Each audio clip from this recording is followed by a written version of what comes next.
आदमी के जीवन में नैतिकता और व्यवहारिकता आना चाहिए। आदमी नैतिक और व्यवहारिक नहीं हुआ, आदमी ने यदि अपने जीवन को बदलने का प्रयास नहीं किया तो बड़े बड़े ग्रंथों से कोई क्रांति खड़ी होने वाली नहीं। पहले अपने घर को मंदिर बनाओ।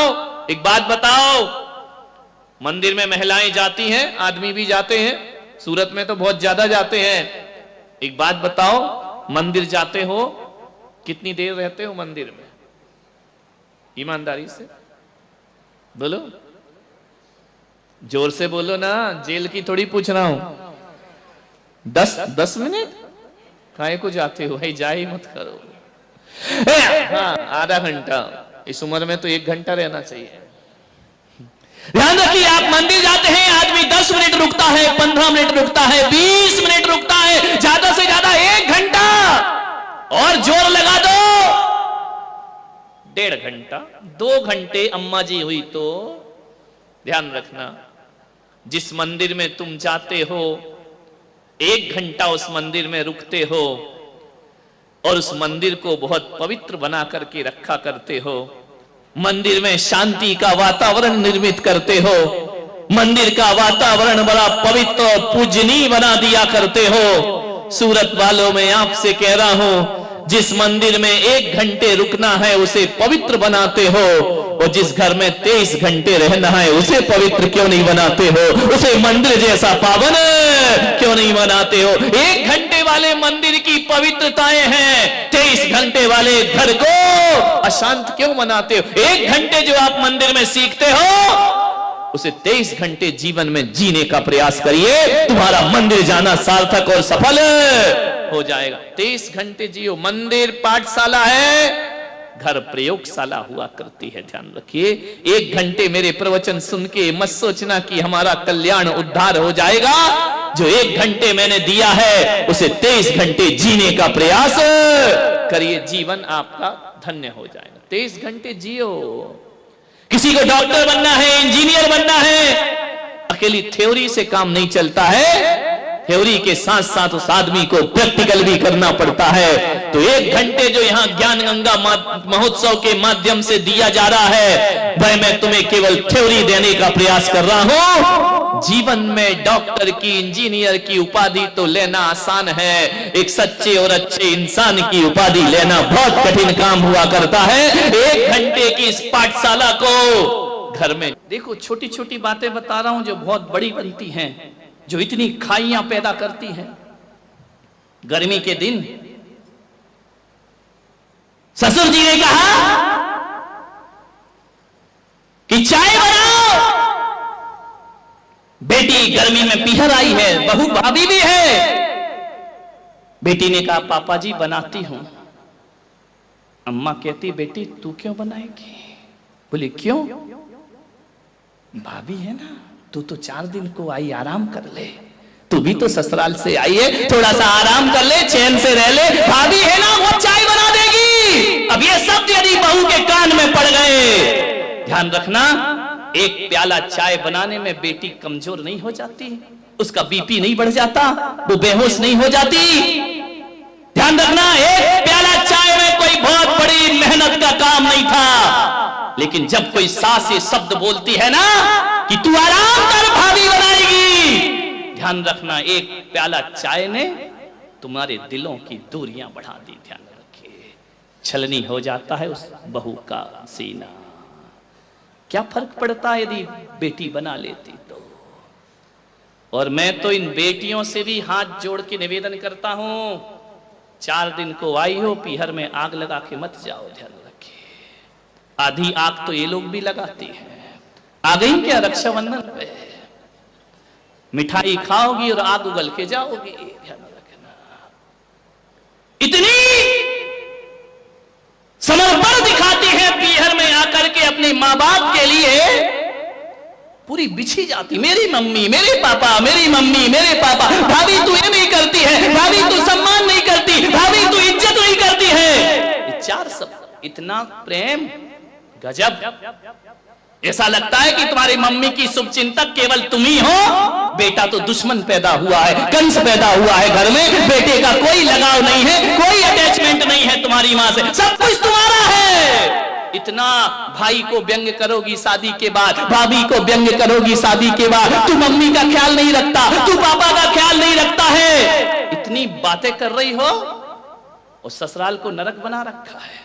ध्यान रखिए, इतनी ईमानदार होती तो तुम्हारी ससुराल भी स्वर्ग जैसी बन गई होती। जितना समर्पण माँ बाप को दिखाती हो ना 4 दिन में, उतना सास ससुर को दिखाओ, पलकों पे बैठोगी ससुराल में जाकर के। ध्यान रखिए, सोचना है, ससुराल नरक बना है, पीहर सुधारने की बातें करती है। प्लीज अपने पीहर में आग मत लगाइए। अधिकतर झगड़े तभी होते हैं जब ननंद घर में आती है। नंद गले का कौन बोला फंद। ध्यान रखिए, मान्यवर मत। अरे आपको तो धन्यवाद देना चाहिए अपनी भाभी को कि मुझे मेरे माँ बाप ने पाला पुसा कर बड़ा करके विदा कर दिया पराए घर में, मैं अपनी माँ का उतना ध्यान नहीं रख पाती। भाभी तू धन्य है कि बुढ़ापे में मेरी माँ का ध्यान रखती है। ये तुम्हारी समझदारी होती है। उस भाभी को सीने से लगाओ, उस भाभी को धन्यवाद दो, उस भाभी को प्रोत्साहन दो, उस भाभी का मान बढ़ाओ, एहसान मानो उसका। तुम तो शादी करके चली गई, बुढ़ापे में साथ तो वही देने वाली है। ध्यान रखिए। लेकिन तुम आके मम्मी के कान में कुछ डालती हो, भाभी के कान में कुछ और डालती। महाभारत खड़ी कर, जिस घर में बेटियां का इंटरफेयर होता है ना, उस घर में सुख कभी नहीं आ सकता है। ध्यान रखिए, इतना ज्यादा किसी की पर्सनल लाइफ पर डिस्टर्ब करने का प्रयास मत करिए। आपसे निवेदन है, समझदार हो जाइए। अरे बेटा इतने जल्दी पराया नहीं होता है। बेटे ने थोड़ा समय पत्नी को दे दिया, इसका मतलब थोड़ी है कि वो माँ बाप से प्यार नहीं करता है। बेटे ने थोड़ा सा समय पत्नी को ज्यादा दे दिया तो वो तुमको इग्नोर कर रहा है। ये मानसिकता हटाइए। समय भले भी देता हो, बेटा तो बेटा हुआ करता है ना। मान्यवर, आपसे निवेदन है बड़ी विनम्रता के साथ, अरे कभी एक बार अपनी बहू को बाहें फैलाकर गले से लगाने का प्रयास किया करो।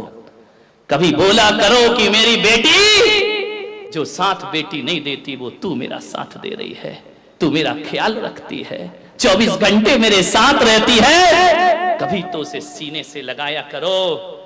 बेटी को सीने से लगाते हो लेकिन बहू को सीने से नहीं लगाते हो। मान्यवर, मैं जानता हूं एक सास को बरसी तप किए उसने, एक साल के उपवास किए। बहू मेरे पास आई, बोले महाराज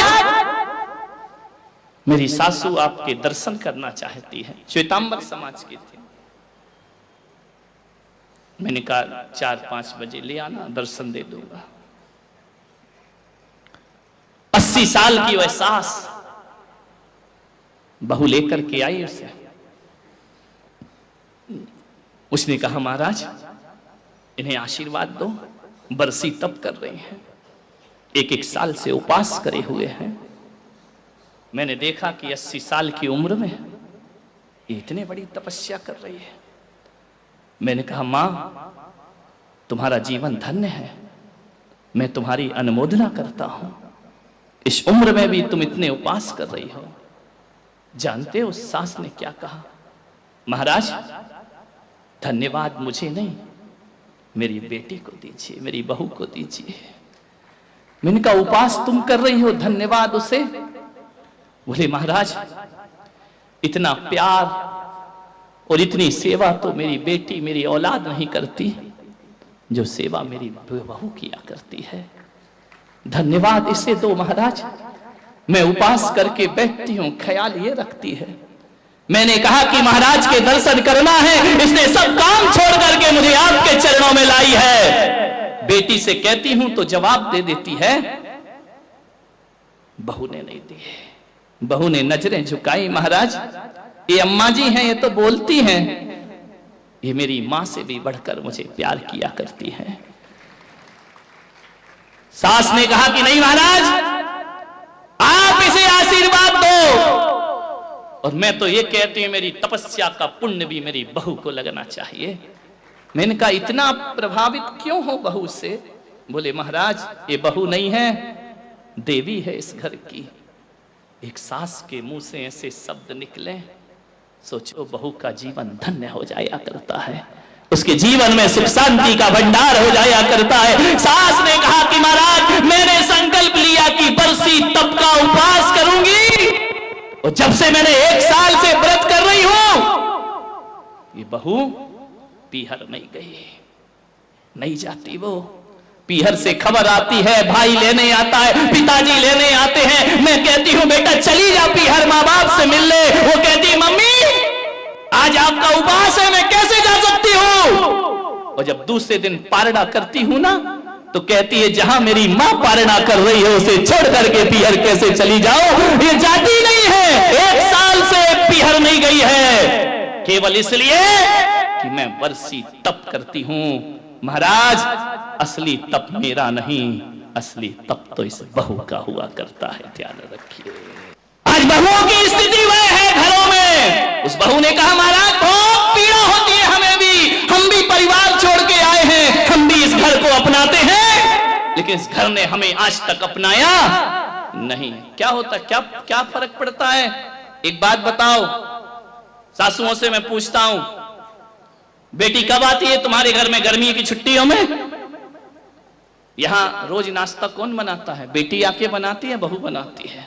बहू बनाती है ना। रसोई कौन बनाती है? बहू बनाती है। चलो नौकरानी होगी, निर्देश तो बहू देती है ना, देखती है ना। बीमार हो जाओ तो बहू आके पूछती है, बीमार हो जाओ तो दवाई भले झुंझला के दे, गुस्से से दे, देगी बहू ही, पड़ोसिन देने वाली नहीं है। ध्यान रखना, कुछ भी करेगी, तकलीफ हो, दुख हो, संकट हो, बहू ही साथ में आती है। बेमन से आए या मन से आए, साथ तो बहू ही देती है ना। सुबह से उठती है, तुम्हारी व्यवस्था करती है, नाश्ता बनाती है, खाना बनाती है। एक बात ध्यान रखो, आप ईमानदारी से बताना, एक संत की सभा में बैठे हैं, बहू ज्यादा काम करती है या बेटी ज्यादा काम करती? ईमानदारी से बताना। बहू ज्यादा काम करती है ना, तो उसके बाद भी बेटी प्यारी क्यों लगती है, बहू प्यारी क्यों नहीं लगती है? वह उससे ज्यादा काम करती है, उससे ज्यादा ख्याल रखती है। बेटी तो 4 दिन को आती है, बहू जीवन भर साथ रहा करती है। एक बात याद रखना, भारतीय संस्कृति में किसी भी बेटी को लक्ष्मी नहीं कहा जाता है, बल्कि बहू को लक्ष्मी कह करके बुलाया जाता है। ध्यान रखना, किसी बेटी को किसी ने लक्ष्मी कहा है? कन्या भले कह दिया जाए, लेकिन लक्ष्मी का रूप नहीं दिया जाता है। रक्षा बंधन पर बेटी की जरूरत पड़ती है, लेकिन दीपावली जब आती है तो बेटी की नहीं, हाथों में दीप लिए हुए बहू शोभा दिया करती है। दीपावली तो बहू की हुआ करती है, दीप जलाती है। रक्षाबंधन पे तो राखी बांधकर चली जाएगी, मिठाई खाएगी, कुछ पैसे भी ले जाएगी। ध्यान रखना, कमर साहब आएंगे, खाएंगे, मजे लेंगे, लास्ट में बोल देंगे मजा नहीं आया, धत तेरे की, मर गए कर करके, उनने कह दिया मजा नहीं आया। बहू तो घर में ही रहती है ना, बहू तो लक्ष्मी है ना। आज तक किसी बेटी की आरती किसी माँ ने नहीं उतारी होगी, लेकिन बहू जब घर में आती है तो सास को दीप लेकर उसकी आरती उतारना पड़ती है। बहू मंगल है, बहू शुभ है, बहू लक्ष्मी का रूप है, बहू सरस्वती का रूप है। जब वह बहू घर में आती है, तुम्हारे वंश को अंश प्रदान करती है, और जब उन्हें संस्कारित करती है तो यही बहू सरस्वती का रूप हो जाया करती है। ध्यान रखिए।